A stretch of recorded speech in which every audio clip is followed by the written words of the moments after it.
बार चुन कुसुम सुहाए, निज कर भूषण राम बनाए। एक दिन राम जी ने बढ़िया बढ़िया कुसुम चुने, फूल चुने और सीता जी का श्रृंगार अपने हाथों से किया।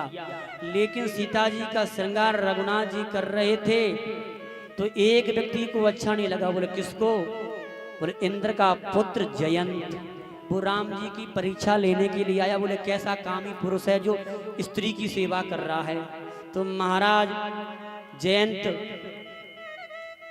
एक कौवे का रूप बना करके आया, दौड़ा दौड़ा और माता जानकी के पैर में चोंच मार दी। और चोंच मार दी तो रक्त की धार निकलने लगी, जानकी विकल हो गई। तो राम जी ने कहा हमारी प्रिया को तू कष्ट देता है, अब तुझको हम अपना असली स्वरूप दिखाई देते हैं। क्योंकि परीक्षा लेने आया था ना। तो चला रुद्र रघुनायक जाना, और सीख धनुष सायक संधान।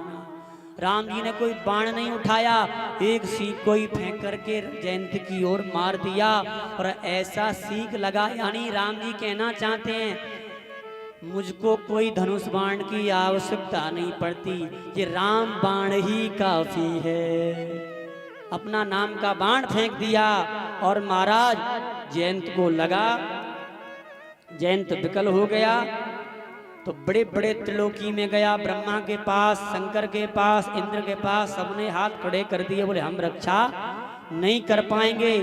सबने हाथ खड़े कर दिया तो बड़ा बड़ा तड़प रहा था।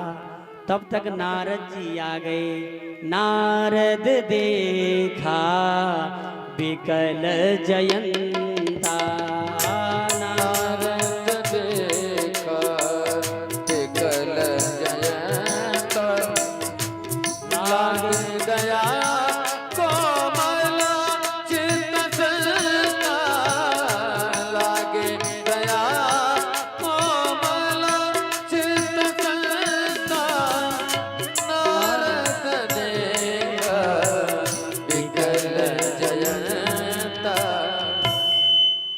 नारद जी ने जयंत को विकल देखा तो नारद ने कहा, क्योंकि नारद जी संत हैं, संत जल्दी पिघल जाते हैं, दया आ गई नारद जी को।